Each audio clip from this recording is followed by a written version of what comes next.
On today's episode of the Locked On Knicks podcast, I'm joined by Tony East, the host of Locked On Pacers, to tell you the adjustments the Knicks need to make to keep their season going.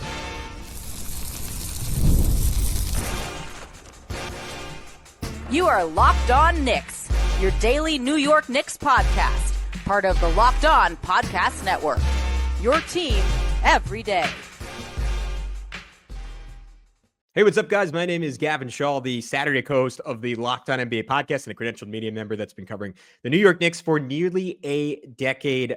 This is the Locked On Knicks podcast, part of the Locked On Podcast Network, your team every day. Daily podcast of the New York Knicks, giving the most detailed insight on your favorite team at least 5 days a week, recently a lot more. So be sure to join thousands of other Knicks fans in subscribing on both YouTube and your favorite podcast platform for the best insight on your favorite team every single day. On today's show, as promised, I'm joined by Tony East, the host of Locked On Pacers, so he can rub it in my face now. And no, it's not bad. He was very nice. We are going to go into some of the adjustments the Knicks need to make to keep their season alive, namely why it's time, why it's been time, why it will continue to be time for the Knicks to change their starting lineup, for the Knicks to lean into Deuce McBride, the Knicks' disastrous defense at times on TJ McConnell, as a microcosm for some of their communication issues in this series, and some of the adjustments that could be made on Indiana's edge if they want to widen their gap over the New York Knicks. We'll get into all that and more in just a sec here on Locked On Knicks. But before we do that, I want to remind you that today's episode is brought to you by our friends over at FanDuel. Right now, new customers can get $200 in bonus bets when your first $5 bet wins. And now we get into it with Tony. The series comes to Indy. It's Pacers 2, Knicks 0. My Lord, who thought that would be the case? Can the Knicks recover? Do they need to make the big obvious change? Can the Pacers finish this one out quickly? We'll get to it all in a crossover. Locked On Pacers and Locked On Knicks.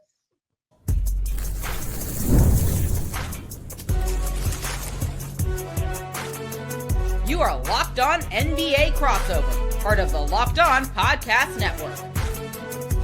Your team every day. Happy weekend, everybody. Welcome to Locked On Pacers and Locked On Knicks, where we're talking about a 2-0 Pacers lead series. Can the Knicks recover? What's been going on? What will it take for the series to shift back towards a longer series that many hoped it could be? I'm Tony East. I host Locked On Pacers. Gavin Schall's here from Locked On Knicks. Gavin, I don't think anybody thought this would be where we'd be talking on this lovely Saturday. No, it's surprising. I think the lingering feeling for Knicks fans, you and I were talking about a little bit before the show, but this is why you don't blow a 1 in 500 or 1 in nearly 1,000, depending on which tweet you're going off, chance to win the game in game. Or I guess I should say 444 out of 445 chance to win the game in game one. Because then you can fall victim to Pascal Siakam scoring 39 and Indiana torching you at the start of the fourth quarter. And you lose what is like a normal playoff loss, but that's probably your season because you didn't take care of business up by 14 with less than 3 minutes left. Just ridiculous. It's just an absurd game. Yeah, we're a Brunson layup to go up 6 and early overtime away from that game, feeling way different. It's just crazy. Okay, so the biggest topic of the series to me now is, can the Knicks recover and save this? Because I would say this for any Knicks fan listening, Game 4 is going to be the one that I'll be interested in because the Pacers went up 2-0 in both of their first 2 series, and they lost Game 3 in both of those series, and they got smoked in Game 3. Both times. Like, it's very possible to me a desperate Knicks team could win Game 3. Game 4 is where things could tweak. However, they still have to be better than they've been. Like you said, Game 2, the Pacers were just better. Like, there was no miraculous stuff about it. Yeah. And that was including like an Haliburton game and like an game from some guys off the bench. Pascal was obviously amazing. It might not be that good again in the series. Regardless, the Knicks have to be better. There's some low-hanging fruit stuff I think we can all get to, but in general, where do you think the Knicks need to adjust or look for changes to keep up? Sure.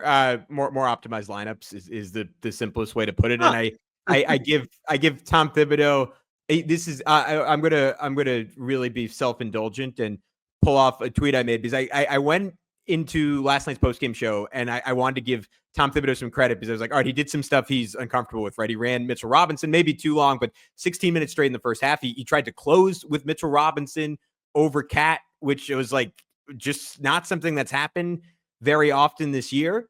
And then the feeling for me was that I've been Stockholm syndromed as a starving man taking meager crumbs of progress as a 5-star steak dinner, right? like that is what we're looking at, because the reality has been what the reality is since Christmas. Like I said it on our preview pod, the Knicks starting lineup has been a negative since Christmas. This stat currently from a buddy of mine, Jeff Rasmussen of the Hot Hand Theory podcast, the Knicks starters by net rating, the worst starting five of any conference finalists since 2008.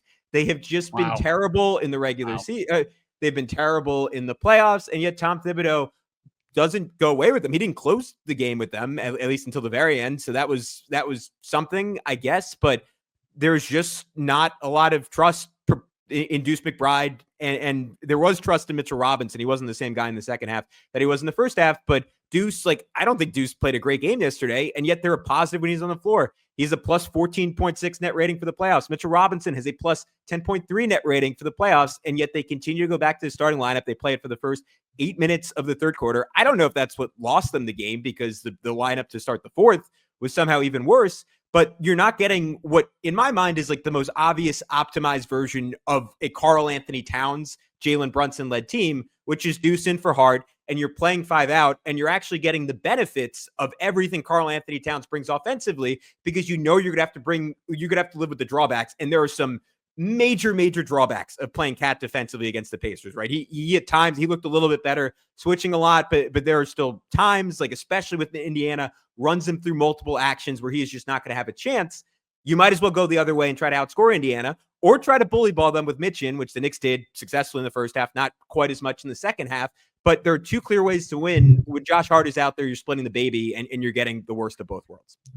Yeah, the highest compliment I can give to any Knicks player is that Mitchell Robinson has changed the Pacers' rotation, right? They are subbing in a different big man when he comes in the game. Tony Bradley got dusted off for a real playoff game and did okay because of Mitchell Robinson kicking butt on the glass and sending good screens and being a lob threat and all this stuff. And the Pacers are like, oh, crap. And you don't feel that with other groups. I know you know these numbers, but for those who don't want to look them up or don't know, for the playoffs, the Knicks starting 5 is minus 50, just raw. 300 minutes, they've lost them by 50. In just this series, they're minus 29. That's insane, right? That's spotting 14.5 points a game to the other team by doing that. And it's not that simple, but they're just, the Pacers starters have destroyed that group. And if you want to go back and watch the minutes to see part of what makes it so challenging is, the Pacers are doing what a lot of teams have done differently. What I mean by that is, and you explained this well before the series, all these big men would guard Hart, and the wing would guard Cat, and the big man's guarding nobody. They're doing that with the person guarding Hart. It's just not a big. It's Andrew Nembhard, who's just everywhere and blowing up all these actions and away from the Josh Hart because he doesn't care. And then every time Hart cuts or meanders towards the paint, he goes back and tags him for a second, make sure nothing's going on. And it's hard for anyone else to do anything, even though Brunson's playing very well and Cat's had great moments. And OG made shots to start game 2. And Mikel's had that little turnaround going at times, especially because Haliburton's been on him a lot. But it's not as easy. And then the second Mitch comes in, the Pacers are subbing, and Deuce McBride is a threat. Every scramble situation, somehow he's 2 feet away from the play wide open for 3. Yeah. Right? He's a good player. And so those lineups have been good. Clearly, if what have they lost these games by combined? 5 plus 3, 8. So they're plus 13 or something with non-starters. I might have gotten that wrong, but it's close to that.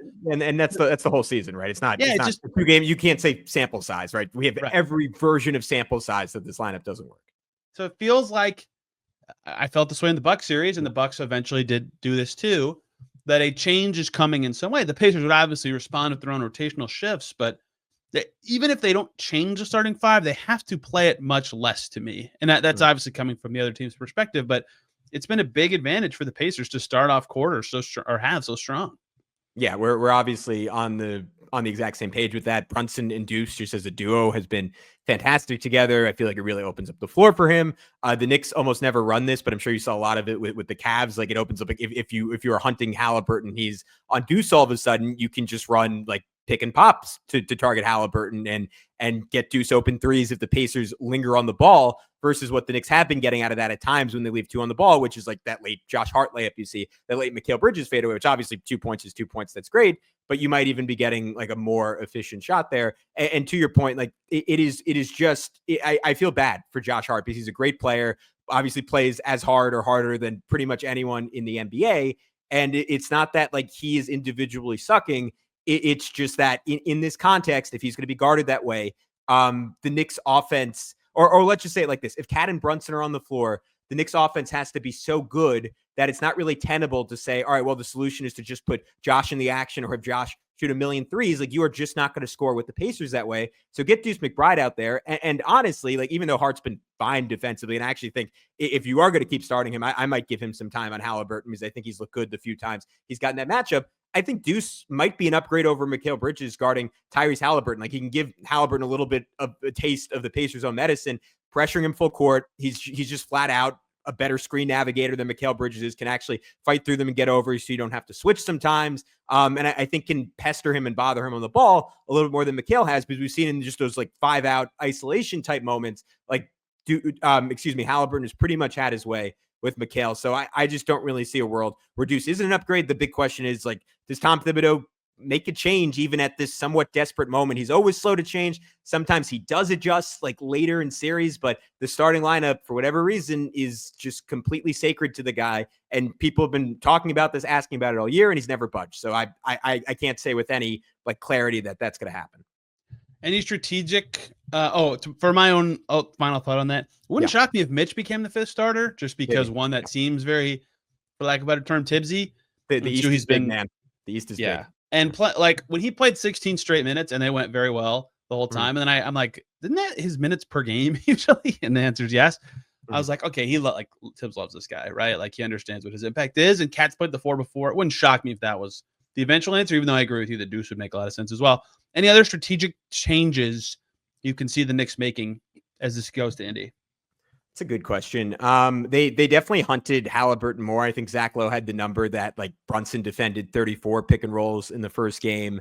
And Haliburton, the point guards get across up court and go, where is he? Where's the other point guard? 100%. But in game one, like, Haliburton defended 20 less than Brunson did. So I think that was something the Knicks noted and corrected in game two. They certainly, I would almost start every action with that. And the issue again is, like, it does minimize Cat's role a little bit if you're just hunting Haliburton with Brunson, and it maybe continues to put a little bit too much on Jalen Brunson. The other guys don't feel involved, and that maybe affects them defensively a little bit. That's a little bit of a soft science here, but I would keep going to that. I would keep getting the ball to Mikal Bridges in this situation. I thought, even though he shot 8 for 16, I thought he left a lot on the table in this game, and there were a bunch of good looks he missed. It felt like when he just drove straight at Hallie, like there was one play in particular where I know you mentioned Haliburton's a better defender this year, but it just didn't seem like he could keep Bridges away from the rim, and he's just longer than him, and he should be able to finish over him. Like, I think there are a lot of versions of that can work.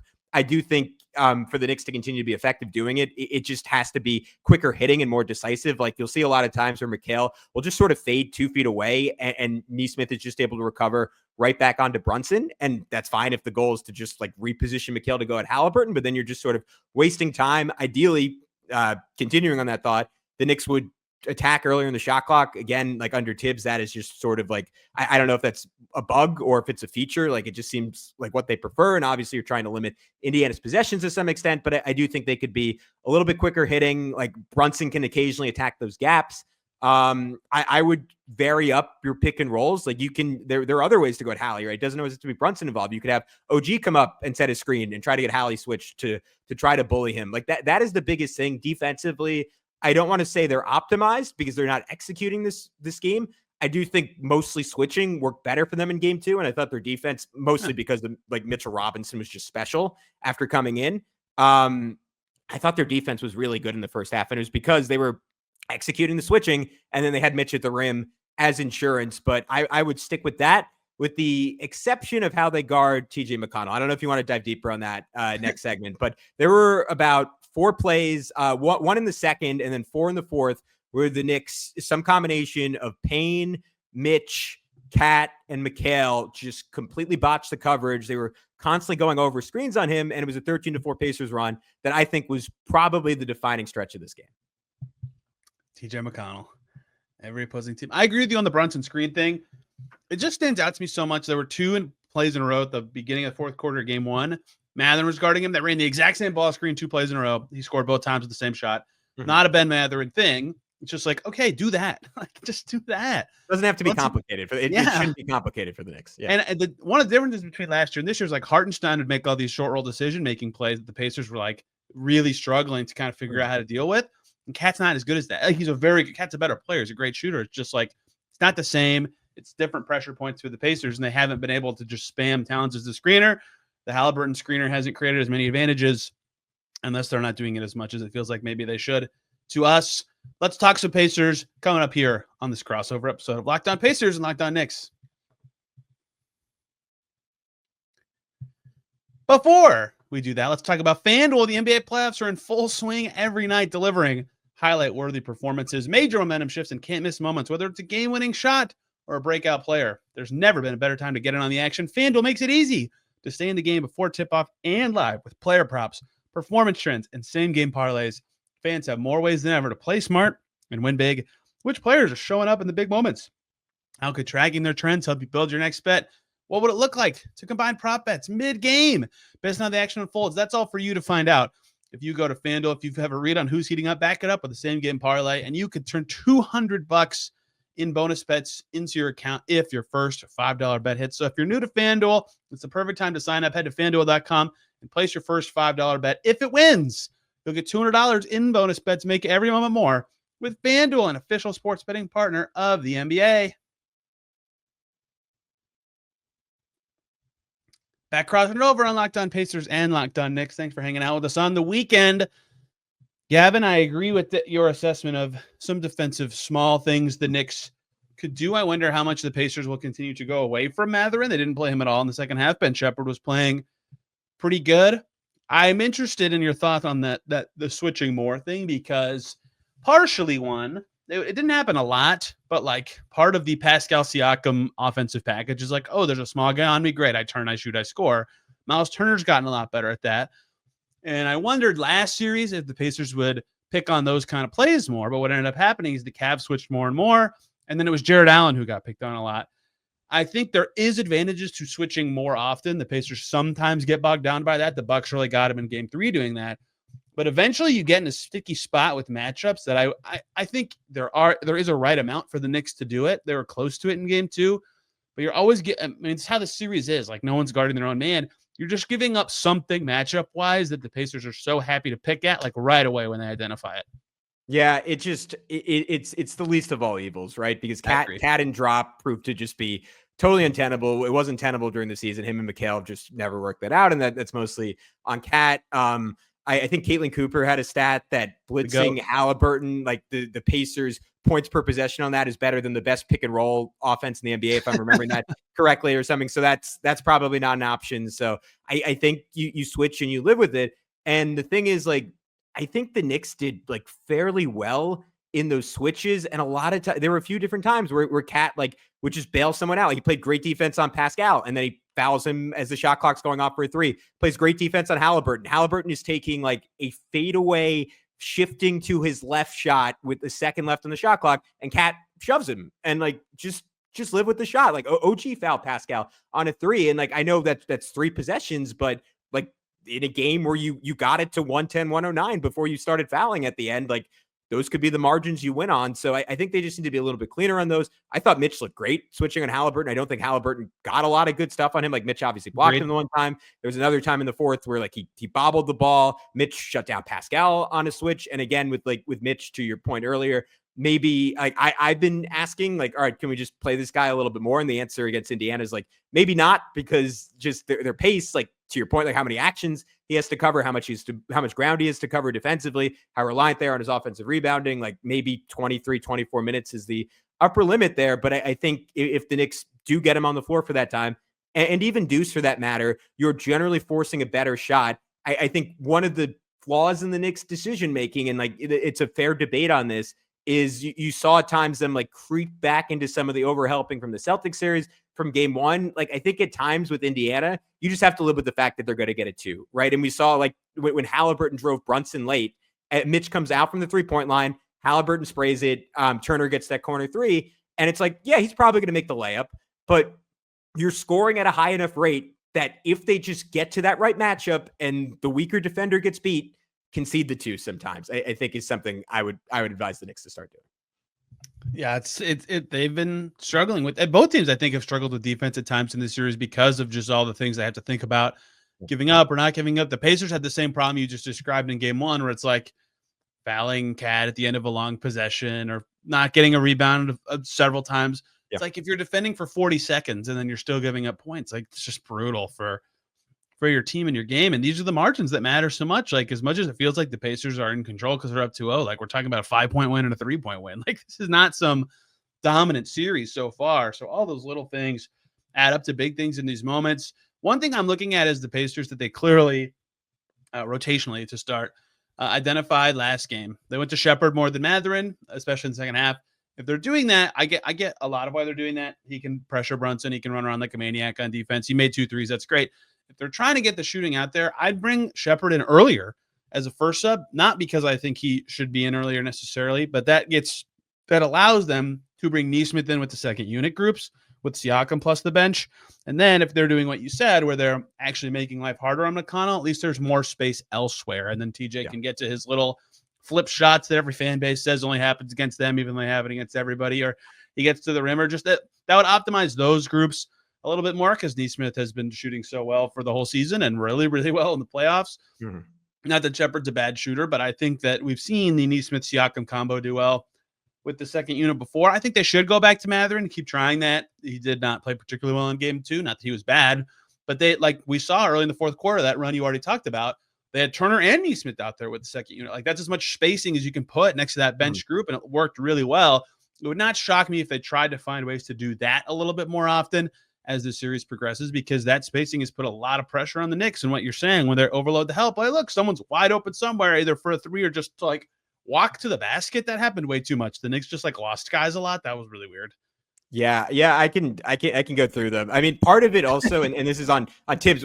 Payne, this is like the first time I think since game 1 against the Pistons he played like a fourth quarter minutes, which is crazy. And you're asking this group that has very little time together and just has like a target in Cat to do like execute complicated stuff, and you give Rick Carlisle credit, right? He's like, great, put him in the blender, and the Knicks over and over again don't hold up. I mean, even going back to the second quarter, you see Cat and Deuce, and this is the issue where Tibbs I think feels like he has to really dumb it down for this team, which is surprising in some ways because they do have smart defenders. I think it's more so a product of the fact they never really switched everything over the course of a full game the entire regular season, and that falls back on Tibbs. But like 40 feet from the basket, they're switching like Cat and Deuce onto TJ McConnell. And it's like, why? He's not Steph Curry. He's not pulling up from 35 feet. And TJ, of course he cooks Cat for a layup. That's not on Cat. He should not have to guard TJ McConnell in that much space. Like you head to the fourth quarter, like Mikal could just go under on a pick and roll, and Cat doesn't want to get blown by again. So that's when TJ gets to his left elbow. Like literally the next play after that, Cat hedges onto TJ, who's obviously, again, not a threat to shoot a pull-up 3. Mitch has to cover Turner and Pascal because 2 are on the ball. I think it was Shepherd throws a great pass fake, gets Mitch to bite. Cat is nowhere near in the realm of getting back. Turner gets a dunk. The one after that, Mitch hedges onto TJ. He hits Miles over the top for like a midi banker. Again, no need to hedge there. Next play, does it again. TJ draws 2. The Knicks almost look like they're playing zone. Mikal and Mitch both stick with the ball. Cat falls asleep off ball. It's a Ben Shepherd 3. Final one, though. Mitch is on Pascal as TJ drives. Campaign, inexplicably, he leaves Ben Shepherd to two-hand shove Pascal Siakam. Mitch interprets that as a switch. They both go with Shepherd. Pascal nails a wide open 3. So it's like, and I'm sorry for people who obviously don't have the tape in front of them if that was confusing. I say all that to say is like these guys are not on the same page. They haven't played together all year. And Tony, it goes back to what we were talking about before the series started. This was my single biggest concern. Like the Knicks at times struggle to guard just like simple 2-man actions. Like, how are you doing it when there's multiple screens, there's a smart ball handler, and there's 5 shooters on the floor, and it's just kind of broken their brains. And Indiana has just had these stretches where the Knicks don't have answers for that, and it's won them the series so far. That last Siakam 3 you mentioned was just like, what was that play? Yeah. In that fourth quarter. And that was when the Pacers broke it open, right? They rode that run for the rest of the game. Yeah, that was it. The other thing yeah, sorry. It has to be frustrating on the Knicks side. I'm getting Mitch out of ball screens as the Pacers. They wanted to go double drag with Mitch as one of the guys defending a screener so bad he would just go onto the ball handler, and that wasn't enough of an advantage. Stop doing that. Just get that guy away from the play, especially if it's Turner. He can space. That's not that much better than just doing a single ball screen. And I don't know. I didn't feel like that was very important. And I think if you're the Pacers, I would want to see more of Cat's if Cat's on defense, his man screening more, but Mitchell's man screening less. So that is obviously tricky strategically to just completely flip who the screener is. But and Siakam was getting smalls on him all the time from these switchers too. They just, the right guy has to be setting screens for the Pacers. And I felt like at times in that game, especially with Mitch, it was like, that's not how they should be attacking this specific coverage from the Knicks. That seems like a lot of belly aching for a relatively comfortable win when they hit 43% of their threes, but little changes can help here and there, obviously. Yeah. What did you think in the first half? Were you more so impressed by the Knicks defense, or did you think the Pacers offense was flawed? Because like I was like kind of tracking, and they kept updating it on TNT. Like what Siakam had 21 of their first 31. Haliburton scores for the first time with 2 minutes left in the first half. There were just all these things leading me to feel like, man, the Knicks should be up by like 10 at halftime at least. And like, and how freaking dominant like Mitchell Robinson was. I know we've mentioned it a few times, but like I've just never seen someone like, and it's not just this series, right? It's been a little less so against the Pistons, but absolutely was true against the Celtics. Like someone just make a team full of grown men, like big physical dudes, look like boys out there. Like it is, at least in the first half, it's ridiculous. And yet you're only up by 3. And like, to me, that is the series in a microcosm. It's that it doesn't, and honestly, the next season in microcosm, it feels like they have these big advantages, and it just, because they do some stupid stuff and they don't play optimal lineups, like it doesn't seem to manifest on the scoreboard. But that's from the Knicks perspective. Did you think Indiana was leaving a lot on the table, and did you think there were like kind of clear halftime adjustments that fixed that, or what was your view on it? Boy, do I have a lot of answers for you in just a moment, Gavin.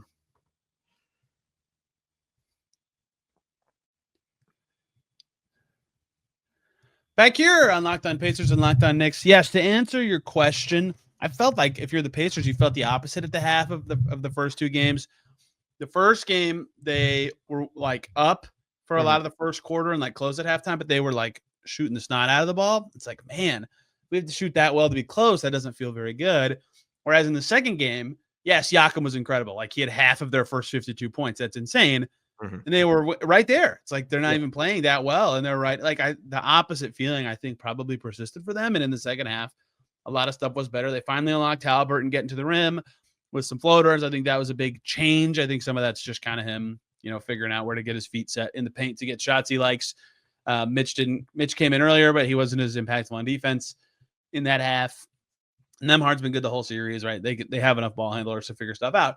But I think how they felt at halftime of the games has been opposites, and they obviously emerged from both. But that was a really interesting thing to me. That the first game, what were they shooting 80% for like 8 minutes? And I look and I'm like, it's 32-28. Like if you're shooting 80%, I could not understand how the Knicks were up after the first quarter. Like it didn't make any sense. They also shot well though. The other thing in that second half of game 2 though was the Pacers had 7 turnovers in game 1. They had 7 in the first half of game 2, and then only 3 in the second half. They've done really well with that. They have to, because they're going to lose the rebounding battle. They've lost at both games. And so when they had all those turnovers in the first half, if they just clean that up, 4 extra possessions in that side of a game goes a long way. We've talked about all these little tiny margins that have mattered. That was another one too. That's not even an adjustment. That's just like hit the play better button and go do it. And they did it. And so I think that was a big part of it too. Just we're talking like generically, and obviously they made little micro adjustments. Every team does it at halftime of every game, but those are the things that stood out as like they needed this to be better in the second half, and it was. Yeah. Well, last thing for me, we talked about it pre-show, but the Knicks, I think, just need more from OG Anunoby, not necessarily offensively, but I think he's had, by his standards, a poor start to this series defensively. And I'm not even really looking at Pascal scoring 39, because it felt, maybe I should watch the whole game back for like the second and a half time. But like it didn't feel like most of those if Siakam flips in a tough fadeaway 18-footer over you, like okay, like he's really good at that. Like I think the Pacers are happy with that shot, but like if you're the Knicks, you got to be like, okay, that's fine. Like that's a great shot, Oh yeah, you live with tough. I mean, I think you just live with twos. Period. Not tough for him, but it's like a harder shot in general. Sure, especially with OG Anunoby on you, right? Like 7'2" wingspan. Like that's all you can really hope for. But I think in terms of just like event creation defensively, like and that is to Indiana's credit. It is to Haliburton's credit for just being like an all-time great high volume, low turnover point guard, right? But like the Knicks have to find ways to get out in transition. They can even take some stuff out of the Pacers book, like the one time where I think, quote unquote, played McConnell correctly was after they subbed in the fourth quarter and they just leave him. They say, go ahead, shoot a wing three. And he misses it short. Mikal leaks out. Brunson hits him on a Hail Mary, right? Like more of that. We've seen that in fits and spurts from Mikal. Josh Hart has not gotten out in transition very often. Some of that is just that obviously when Indiana shoots great and you're taking out from under the basket, unless you're the Pacers and you just throw an 80-foot pass to Obi Toppin, you're not going to get a ton of transition off of makes, but like anything to get OG going in transition. I already mentioned him screening a little bit more with Mikal, try to get Hallie switched on him. I think that is like free throws for OG all day. And like, you can also try to rough up Hallie a little bit by doing that. But like, it just, I have not felt him much this series. And then with Cat again, like if he's going to be out there, like he better be involved and you better make those minutes count because in game one, right, that was a playoff career high from him. And then this game, like he's still really good. Like he had that personal 9-0 run in the second quarter. But if Indiana is just going to pick on him and they're going to score hyper efficiently, and I think they're somewhere in my notes, Indiana, when Cat was defending, they shot 50% from three. Oh, sorry. When Cat was on the court, they shot 50% from three compared to 33% when he was off the court. For the series, they're shooting 48% from deep when Cat's on the court to 30% when he's on the bench, right? So if Cat's going to be out there, please play 5 out. It doesn't have to be with the starters, but if it's not with the starters, have a quick hook on that and then exclusively play him with Deuce the rest of the game because he needs to be maximized. He needs to be leaned into if you're going to have to live with the pain on the other end of the floor. You mentioned transition defense. Is either team playing good transition defense? It's been so bad in this series. Made shot, missed shot. The ball's flying up the floor. A good shot is coming. It's remarkable. By the Knicks standards, like this is it almost, I think because Indiana is so good in transition, it almost looks better for the Knicks by comparison because they're giving up layups instead of threes where they just don't cover anyone. Like Indiana's almost scoring too fast for the Knicks transition defense to look as bad as it's looked at times this year. The funniest one was the game one play where Hart leaked out. They got the 2-on-0. MSG psyched because Hart dunks. And then immediately Obi Toppin like instantly scored. And everybody's like, what just happened? How was he that open already? That happened again in game two. That was like the Hart layup. That was the player I was talking about. Haliburton just says, great, chuck it, Obi layup. Like, kills you. It's hard. We talked about it before the series, right? It's hard when you're cross matching to find your guy sometimes. You're like, but just it hasn't even felt like it's that to me. It's just like someone scores and they're like, turn around, get back, and then all of a sudden like, oh, the ball's over my head. Okay, well, that's 2 points. It's just. And anytime Cat shoots a layup, it's a layup for Indiana on the other end. I think that the two sounds I've heard from fans the most in the series are like groaning when Nesmith hits another tough shot and a lot of get back on defense. A lot of that one from people around me. Yeah, like they don't know. I mean, maybe they don't. But, all right, I think I'm getting too negative. We can wrap this up. But yes, you have a game to cover the finals, conference finals, in the West, game 3 tonight. Who would these teams play if they win? Will the Pacers keep this up in Indy? We'll keep you updated on Locked On Pacers and Locked On Knicks. You can find Gavin in the Locked On Knicks podcast at Locked On Knicks. I'm on Twitter at Tony Arias. Thank you all for listening. We'll see you after game 3.